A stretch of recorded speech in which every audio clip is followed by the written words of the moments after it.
Poland's local and regional elections over the weekend failed to give Prime Minister Donald Tusk the sweeping victory he had hoped for in his efforts to reverse 8 years of rule by a populist party that was accused by the European Union of eroding democratic norms. Exit polls released after voting closed on Sunday show that Tusk's Liberal Civic Coalition did well in big cities where it is popular with social liberals. However, the opposition Law and Justice Party won more votes in elections for the country's 16 regional assemblies, maintaining its dominance in conservative rural areas in eastern Poland. The elections were a test for Tusk 4 months after he returned to power as Prime Minister, a job he held previously from 2007 to 2014. He won on promises to restore judicial independence and democratic guardrails after changes to the judiciary led the European Union billions of euros in funding to Poland. Funding is being restored, but Tusk still faces a difficult path. New laws must be passed to reverse many of the judicial changes. Meanwhile, his vow to liberalise the country's strict abortion law is being hampered by conservatives within his governing coalition. The results from Sunday's vote show that Poland remains deeply divided and that Tusk continues to face a formidable opponent in the Conservative Law and Justice Party and in its 74-year-old leader, Jarosław Kaczyński. Some had dismissed Law and Justice after they lost power at the national level last year. But on Monday, it was clear that the party, which ruled from 2015 to 2023, remains a force, even though it's lost some of the advantages it had when in power. That includes control over public media, a tool it used for years to push party propaganda. Tusk's government stripped his opponent's political control over taxpayer-funded media in one of its earlier moves. Voters elected mayors as well as members of municipal councils and provincial assemblies, an important exercise in self-governance that is one of the great achievements of the democratic transformation that Poland made when it threw off communism 35 years ago. In all, there were nearly 190,000 registered candidates running for local government positions in the Central European nation of 38 million people. Runoff votes will take place 2 weeks later on the 21st of April in cases where mayoral candidates do not win at least 50% of the vote in Sunday's first round. Slovak nationalist left government candidate Peter Pellegrini emerged victorious in the country's presidential election on Saturday, solidifying the influence of pro-Russian Prime Minister Robert Fico over Slovakia. Pellegrini, aged 48, emphasised that his win signifies support for the government's agenda and a rejection of an opportunistic opposition power centre, a reference to outgoing Liberal President Zuzana Kapotova. Chcem byť prezidentom, tak ako som vám slúbil, ktorý bude vždy. Hoď rešpektujúc naše medzinárodné ukotvenie. I aspire to be the president I promised, who consistently upholds our international commitments, protects and defends the interests of the Slovak Republic and its citizens. I am committed to doing everything in my power to achieve this goal, and I will actively support efforts to improve the lives of people in Slovakia. It is imperative that the government fulfills its programme statement, ensuring a better, safer and more prosperous life for the people of Slovakia. In addition, I am dedicated to maintaining Slovakia's commitment to peace, regardless of others' opinions, and will not engage in war. Criticism from those who oppose this stance will not deter my commitment. Vždy zostalo na strane mieru a nie na strane vojny. A nech ma za to kritizuje, kto chce, ako chce. Fico, who began his fourth term last October, has shifted Slovakia's foreign policy towards pro-Russian positions and initiated reforms in criminal law and media regulations, raising concerns about the erosion of the rule of law.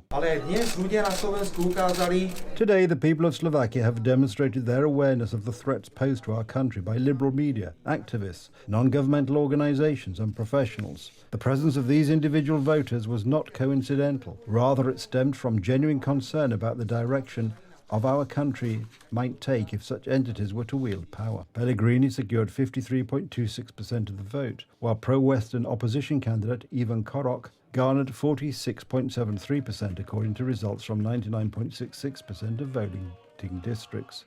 Fico's coalition, which includes a party led by Pellegrini, halted Slovakia's official arms shipments to Ukraine.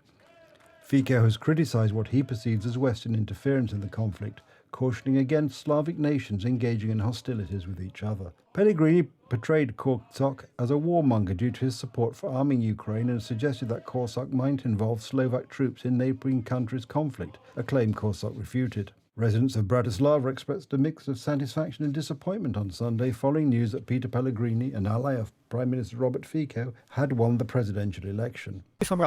I would like Pellegrini to be successful so that we are all satisfied, but whether he'll be successful is a question for the future. Už otázka do budúcnosti. Určite to bude. It will definitely be better than any other way around, and I hope he succeeds. A dúfam, že sa mu to podarí. While some wished him to be successful, others were disappointed with the outcome of Saturday's vote. Dopadli veľmi zle pre nás. The elections turned out very bad for us, for our society. Surprisingly, with my mother and with my friends, we're all disappointed and shocked by the difference and how people simply do not remember what happened here. I don't know where it will go when the coalition with this president in power. Koalícia s týmto prezidentom. Úprimne som veľmi smutná a sklamaná, lebo som si myslela... I'm honestly very sad and disappointed because I thought we had learned a bit, and I thought that in recent weeks a future president has discredited himself so much that it is impossible to find a rational reason to vote for Pellegrini. Voters have decided. Voliči rozhodli. Although Slovak presidents have limited executive powers, they can veto laws or challenge them in the Constitutional Court. They also nominate Constitutional Court judges, potentially shaping political conflicts over Fico's reforms, which aim to reduce penalties for corruption. Critics worry Slovakia under Fico will abandon its pro-Western course and follow the direction of Hungary under populist Prime Minister Viktor Orban. The new government immediately halted any arms deliveries to Ukraine. In the Netherlands, police did not have patience with climate activists who blocked a highway in The Hague. Among the demonstrators was Greta Thunberg. The 21-year-old was also detained by the services. An existential crisis. We are in a planetary emergency, and we are not going to stand by and let people lose their lives and livelihood. And before Thunberg has been saying for 6 years that we will all die soon because of a bad climate, demanding that humanity give up fossil fuels immediately. W ten sposób ona wcześniej miewała jakieś tam rzekome kłopoty. She's had problems with the law before, and this image of a radical was built up. But she was actually at the very core of the deal. She was embraced by some of the biggest politicians in the world. Się nadal znajduje w samym jądrze Babilonu, przyjmowana przez największych na świecie. Who often treat her as an authority, even when she was a teenager and had not graduated from any university. I think Greta is here shows that it's like that we're making like international impacts, and we're very happy that she supports our. And so it is. Many politicians from European Union countries, among others, inspired by the ecological madness preached by Greta, are introducing regulations that cause energy prices to rise dramatically, and this is driving many families into poverty. Spain is an example. 4.5 million citizens are unable to pay their electricity and gas bills. Nearly 7 million Spanish people cannot afford to keep their homes at the right temperature. According to the organization Save the Children, more than 13% of children and young people live in such homes. When I use the oven, I leave the door open to let the house warm up a bit. My daughter is very cold. I make sure she wears her pajamas, a sweater, and a bathrobe over that. We go to bed and I cuddle her to keep her warm until she falls asleep. A mother of a 9-year-old daughter said, "The family lives in Barcelona, yet winters there are not the coldest in Europe. Still, the problem of cold apartments is huge." In addition to the detrimental effects on physical health, with consequences related to their respiratory problems and increased hospital visits, energy poverty also affects the mental health of children and adolescents. But the problem in Spain and across the continent could get worse, all because of Europe's Green Deal and the European Union's crazy climate policy. Ceny energii w Europie rosną. Energy prices in Europe are going up and will continue to go up for the next few years, as long as this energy mix that is supposed to be established, that is based on, at least according to all these directives, wind, solar plus energy storage, and sources such as nuclear power or some kind of biofuels, all these new resources that are supposed to be created, then until then, energy prices will be high. Ceny energii będą wysokie. And this will be felt by those less well off, because for them, the increase in energy prices will be a much greater burden on the budget than for those who earn far more.